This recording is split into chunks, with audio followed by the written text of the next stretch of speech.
हरिओम। भक्ति की वाणी 1023 सुख दुख किसने माना? मन ने। मन को किसने माना? मैंने। मैं को किसने माना? मैं क्या बताऊं, तुम ही जानो। सुख दुख किसने माना? मन ने। मन को किसने माना? मैंने। मैं को किसने माना? मैं क्या बताऊं, तुम ही जानो। क्या समझा रहे गुरुदेव? कि ये कंप्लीट भ्रम जिसमें एक मनुष्य जी रहा है। सबसे पहला भ्रम सुख दुख। ये सुख दुख किसने माना? मन ने। कि वास्तव में इन रियलिटी सुख और दुख का कोई अस्तित्व नहीं।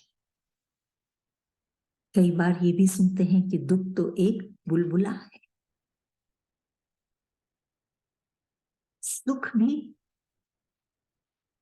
सुख है कि पाने के बाद आदमी दुखी हो जाए, वो भी सुख नहीं। तो सुख और दुख ये दोनों निरर्थक है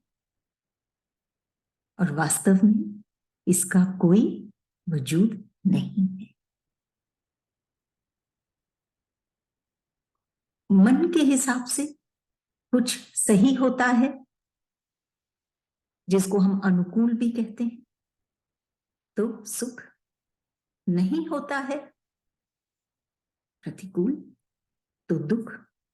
यही है सुख दुख, निर्भर है इस मन पर। तो सुख दुख किसने माना? मन ने। इस तन को भी कुछ मिलता है, लेकिन जब तक वो मन नहीं मानता तब तक वो तन उसका आनंद नहीं ले पाता। सारा खेल इस मन का है, जहां तक सुख और दुख की बात है, स्थूल की बात है, बाहर की बात है।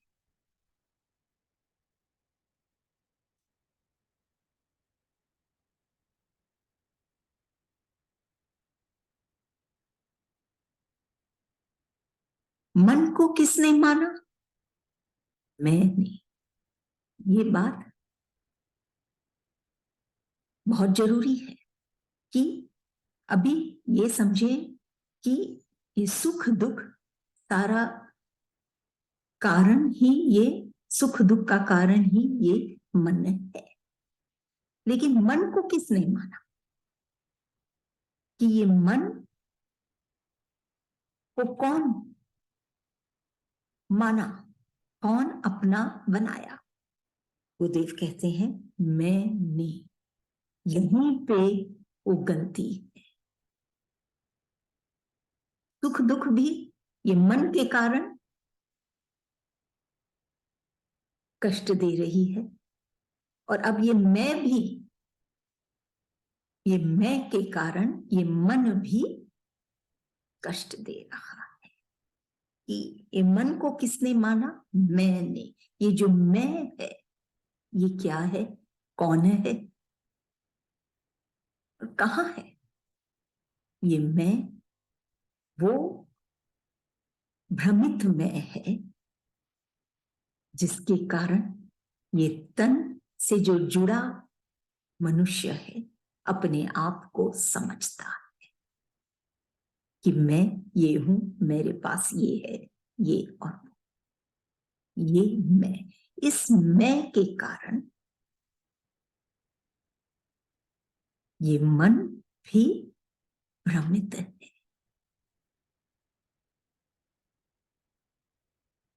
स्थूल के पदार्थों में, इस बाहरी संसार में, ये जो रम रहा है मनुष्य, उससे उसका ये मैं और प्रबल हो रहा है।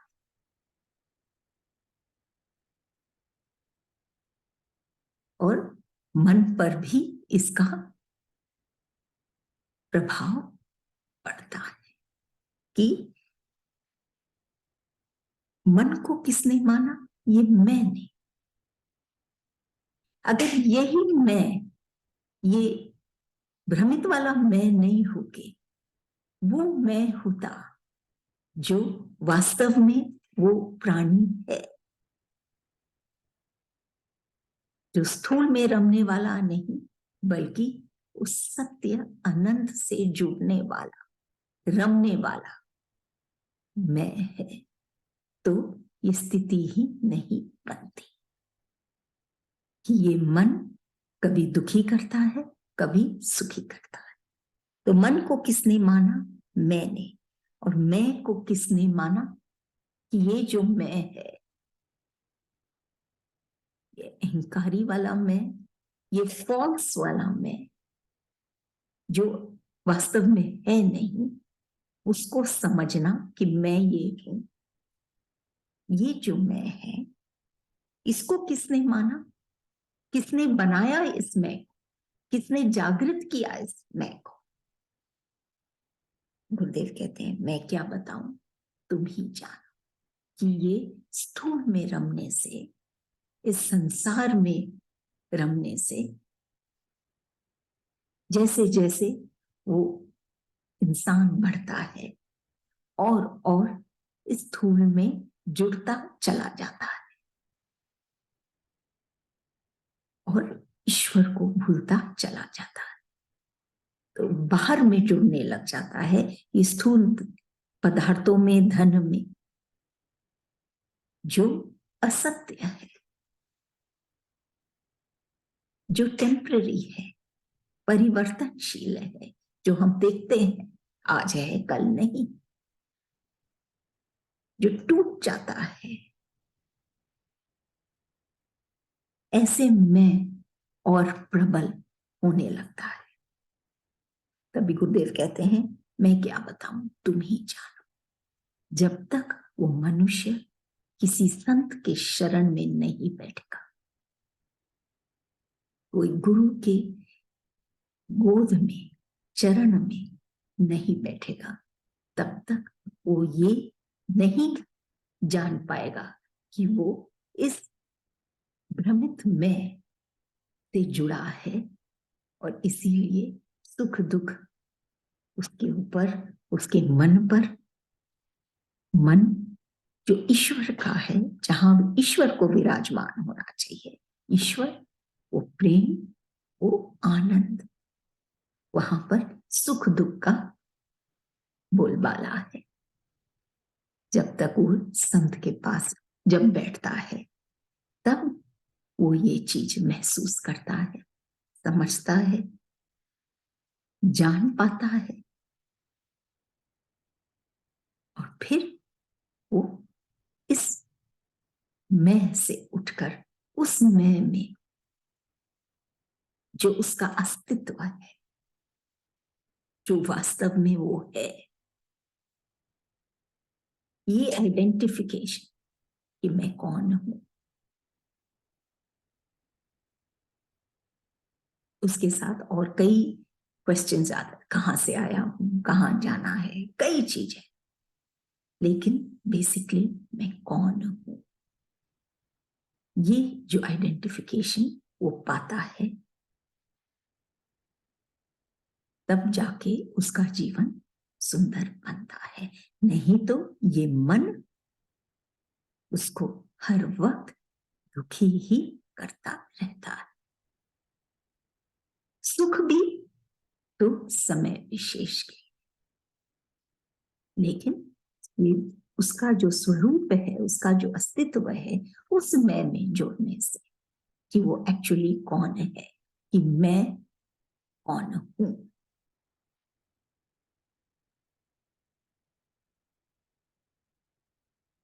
परमात्मा का अंश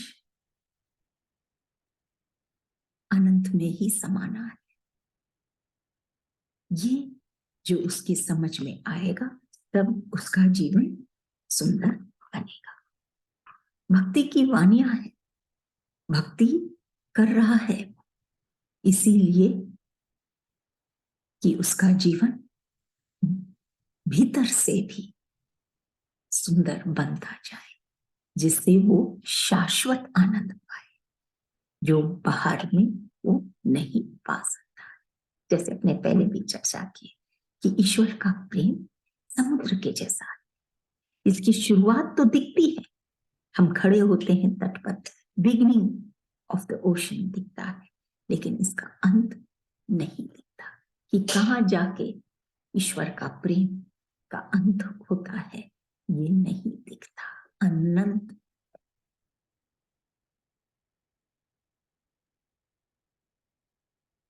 अगली वाणी 1024। समीप रहकर जिसने सताया वह कौन है? समीप रहकर जिसने सताया वो कौन है? तुम क्या कहें, क्या कहना चाह रहे हैं गुरुदेव? समीप रहकर कि जो ईश्वर को पाना चाहता है, भीतर से जुड़ना चाहता है, उस जिसके जिसके बल पर ये सारी सृष्टि जो है टिका है, वो जो प्रेम है, जो ईश्वर है, उससे जो जुड़ना चाहता है,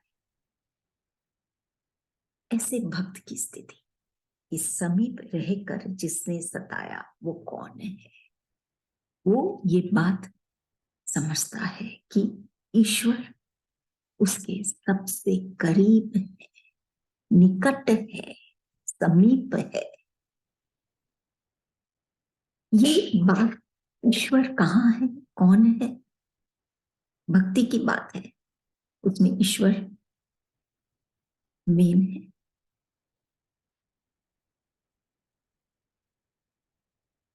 कि युद्ध में हम किसी को मिटाकर हम कहते हैं कि जीत गए, लेकिन प्रेम में खुद मिटकर हम जीतते हैं। प्रेम में दोनों जीतते हैं या दोनों हारते हैं। प्रेम समीप रहकर जिसने सताया, सताया एक है जो बाहर सताया जाता है, जिससे उसको दुख होता है, कष्ट होता है, हताश निराश होता है, थक जाता है, और भीतर की दुनिया में भी उसको जो अति निकट है उसके ईश्वर सता रहा है।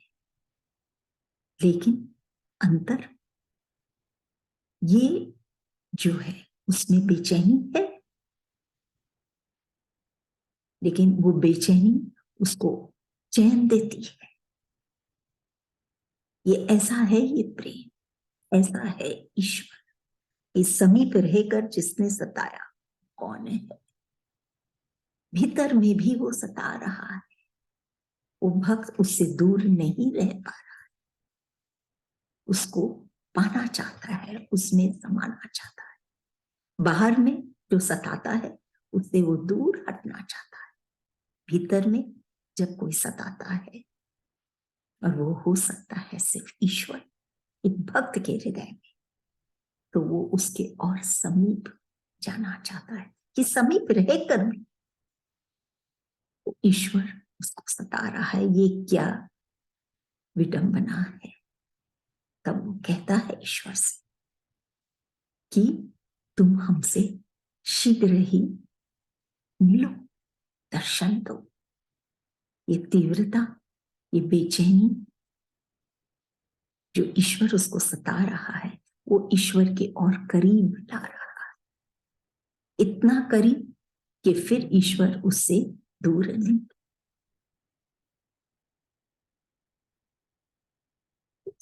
हम सिलाई करते हैं तो धागे में एक गांठ भी आ जाती है तो सिलाई नहीं होता है। जुड़ना हो सिलाई के द्वारा, गांठ होती है तो नहीं सिलाई हो पाता है। ईश्वर से मिलना हो, एक होना हो, जुड़ना हो इस आत्मा को परमात्मा से, तो कोई भी गांठ हो तो जुड़ाव नहीं हो पाता है। गांठ स्थूल की कोई बातें, कोई विकार, कुछ भी हो, सूक्ष्म में भी हो, इतना अति सूक्ष्म भी हो, फिर भी वो नहीं जुड़ पाता। आज इस भक्त की ये स्थिति है कि समीप रहकर जिसने सताया कौन है? तुम ईश्वर, तुम ईश्वर। वो भक्त को सता रहा है जो सबसे समीप है उसके, ये भीतर में, बाहर में भी नहीं, उसी के अंतःकरण में, उसी के इस तन के भीतर जो वास कर रहा है वही उसको सता रहा है। लेकिन इसमें भी सुकून है, इसी के कारण वो ईश्वर से जुड़ पाता है। जैसे गुरुदेव की वाणी है कि तेरी बेकली ही, उसकी बेकली ही उसको खिलाएगी। कि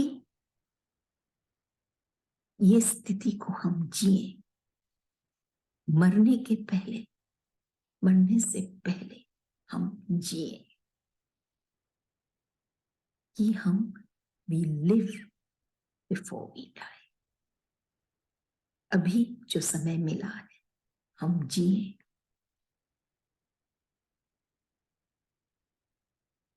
किसी से हम घृणा करें उसके पहले हम किसी से प्यार करें। फिर देखें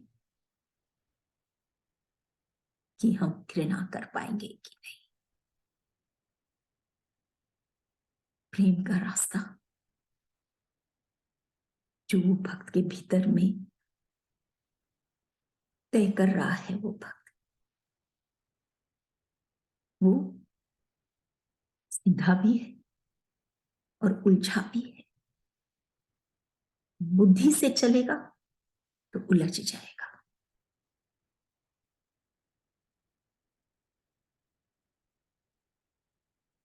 भक्ति से चलेगा तो सीधे रास्ते पहुंच जाएगा। लेकिन भाव से, बुद्धि है, भक्ति है और भाव से चलेगा तो ईश्वर को अति निकट पाएगा। ये स्थिति ऑलरेडी उसके मन में है कि निकट है, वो समीप है, फिर भी सता रहा है। वो उस अनंत तक पहुंचना चाह रहा है, उस सफर में, डेस्टिनेशन तक, अनंत के डेस्टिनेशन वो पहुंचना चाह रहा है। अगली वाणी 1025। अब छिपे रहो, जब पकड़ पाऊंगा तो तुम न रहोगे, रह सकोगे, मेरे ही कहलाओगे। अब छिपे रहो, जब पकड़ पाऊंगा तो तुम न रह सकोगे, मेरे ही कहलाओगे।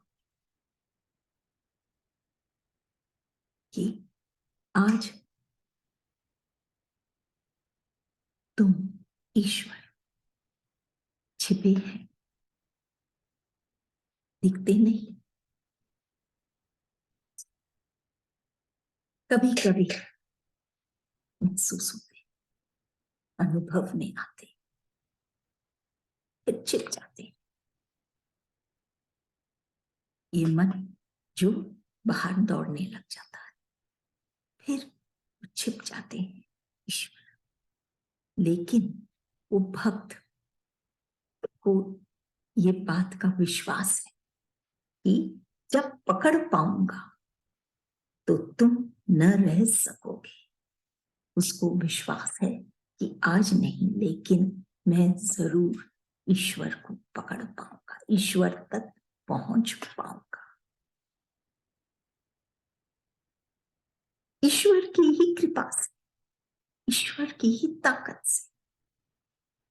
लेकिन विश्वास है इस भक्त कि जब मैं तुझे पकड़ पाऊंगा, तो ये बात सबसे सुंदर है कि तो तुम तुम न रह सकोगे, कि जब वो आखिर में ईश्वर में समा जाएगा, मिलन हो जाएगा उसका ईश्वर से, आनंद से, वो सुकून से,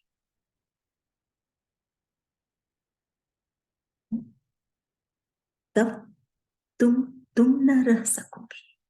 कि तब ईश्वर भी इतना उसका हो जाता है, उस भक्त का समा जाता है उस भक्त में, कि तुम न रह सकोगे, कि अलग से वो दो जन नहीं रहेंगे।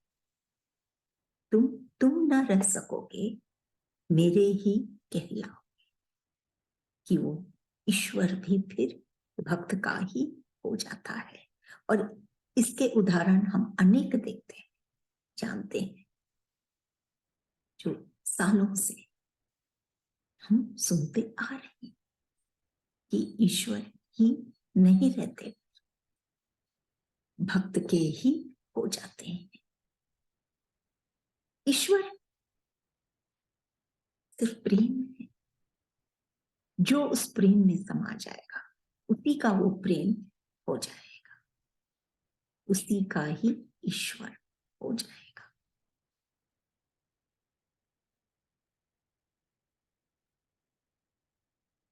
कि धर्म क्या, जो सजाता है, संवारता है, जो धरा हुआ है, उसको उससे परिचय कराता है। और धरा हुआ है ये प्रेम जो सबके भीतर में, उसी से परिचय कराता है ऐसा कि वो फिर सज जाता है। बशर्ते उसकी राह सही हो।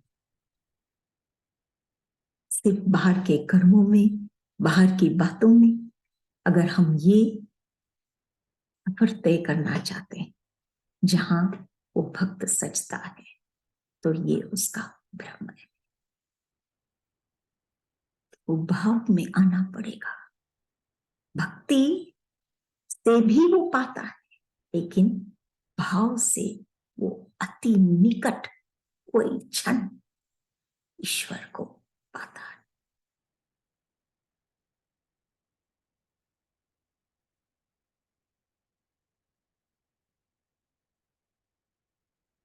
जिए हम उसके लिए जिसके लिए हमको जीवन मिला है। अधिकतर हम सुनते हैं, तो अब गुरुदेव की शरण पाकर ये वाणियों का क्या कहें, उनका उनका प्रेम,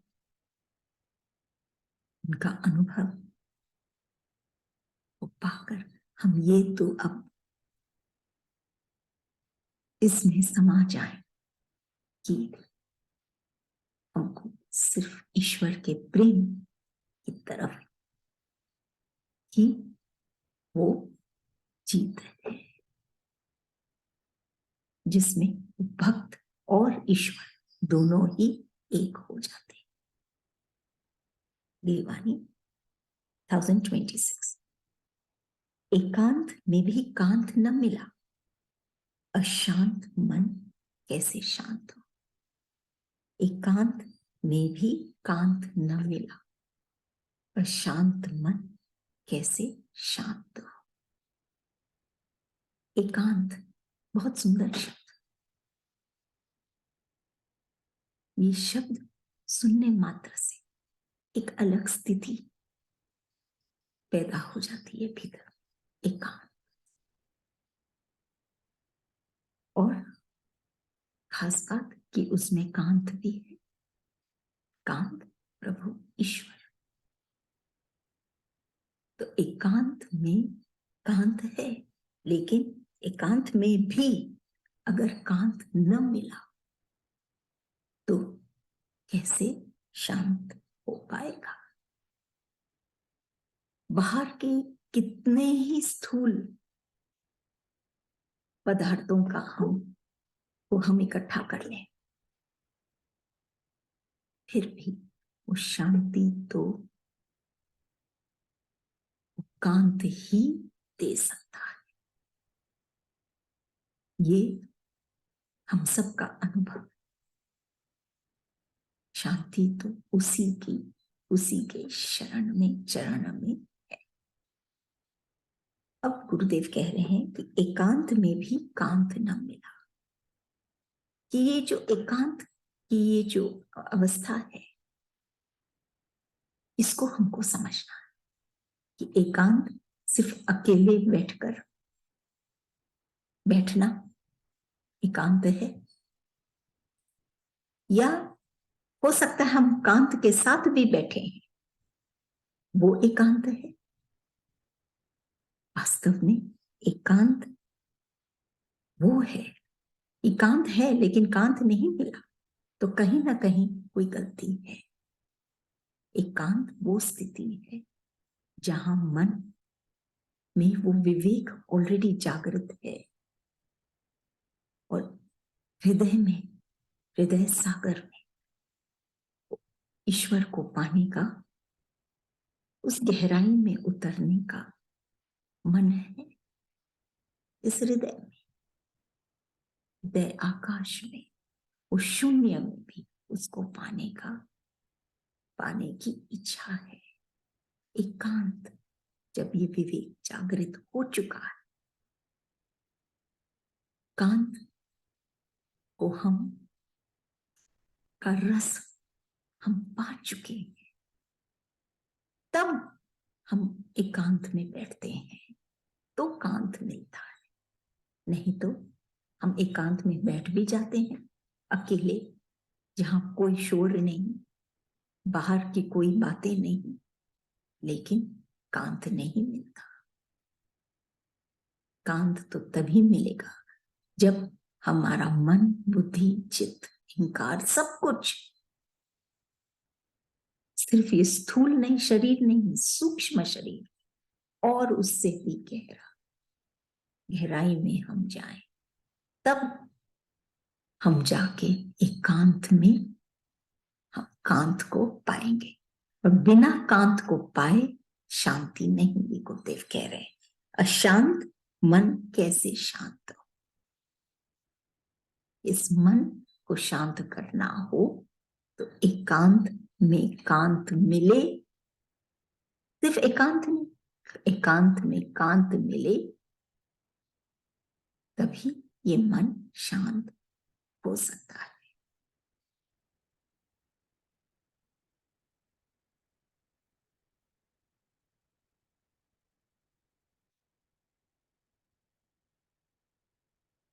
कि हम भूल जाएं, अपने आप को मिट जाएं कि मैं ये हूं, मेरे पास ये है, मैं ये कर रही हूं, मैं ये करूंगी, मैं ये चढ़ाऊंगी, सब कुछ जब हट जाता है तब जाके कांत मिलता है। कांत इन पदार्थों में, इन चीजों में होकर भी नहीं है।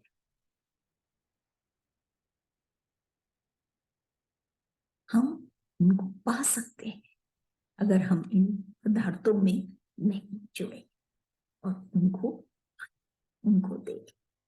माझी कभी भी नाव को डुबाता नहीं।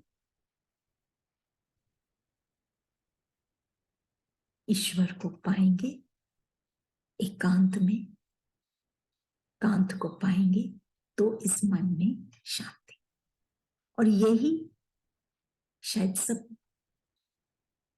मनुष्य की, प्राणियों की यही इच्छा कि वो शांति पाए। तो गुरुदेव समझा रहे हैं कि शांति पाने के लिए एकांत में हमको कांत के दर्शन हो, कांत मिले, तो एकांत में भी बाहर में हो सकता है कि एकांत है, लेकिन भीतर में शोर है, तो कांत नहीं मिलेंगे। ईश्वर तभी कहते हैं मेक योर हार्ट कूल। ईश्वर वहां नहीं रह सकते जहां क्रोध की अग्नि, विकारों की अग्नि प्रज्वलित है, वहां कांत नहीं रह सकते। वे तो उसी हृदय में रहते हैं जिसमें सुकून है, शांति है और शीतलता है। ग्लीवानी 1027। वेदों में सुना तू देव है, लीला में देखा तू वेद है, वैद्य है प्रेम रोग का। वेदों में सुना तू देव है कि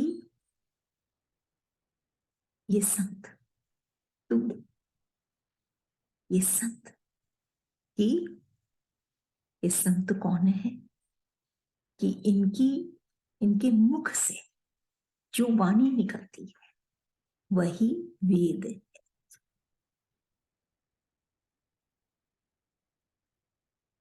वेद जो सबसे इंपॉर्टेंट, कुछ ऐसे ग्रंथ जिससे मनुष्य जीवन को सुंदर से जी पाए, वेद, और वो उस संत के मुख से ही निकलते हैं। वेदों में सुना तू देव है, कि सबसे ऊंचा अगर किसी का पद है तो वो है उस संत जो देव है। उन्हीं के मुख से ये वेद निकलते हैं जो हमको जीना सिखाते हैं। लीला में देखा तो वेद है, कि जब मनुष्य जीता है इस संसार में, अनेक लीलाएं, अनेक कार्य, क्रिया, कर्म करता है, सब में देखा तू वेद है, तू वही है वेद के जैसे जो उसको आगे बढ़ाता है, वह वेद है ये संत।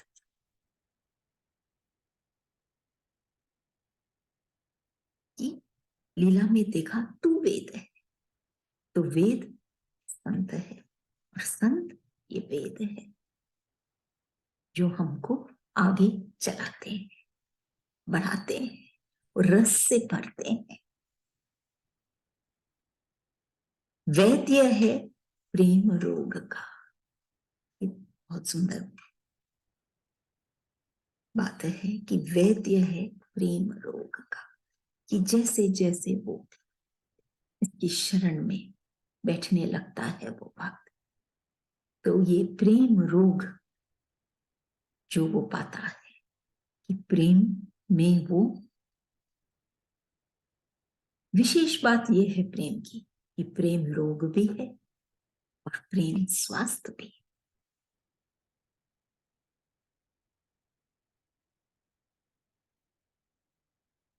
प्रेम वियोग भी है, प्रेम संयोग भी है।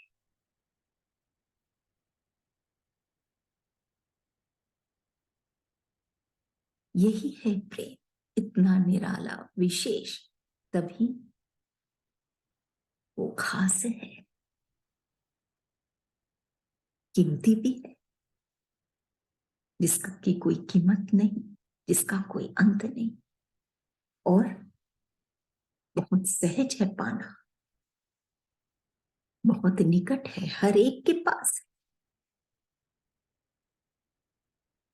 तो प्रेम रोग का वैद्य है कि जो भक्त इस प्रेम में जो रोगी बन गया कि वो और इस प्रेम में आगे जाना चाहता है, उसके लिए भी तू वैद्य कि उसकी जो स्थिति है ये प्रेम में जो हो गई है, प्रेम के कारण जो बेचैनी, जो उसकी जो स्थिति है एक रोग के समान, उसका वैद्य भी तू ही है। तो ये संत ही है जो वेदों में है और लीलाओं में भी वो ही वेद है जो हमको रस देता है, हमको सरस बनाता है, और जो प्रेम में जो बेचैन है, रोगी है, उसके लिए भी वही वैद्य है।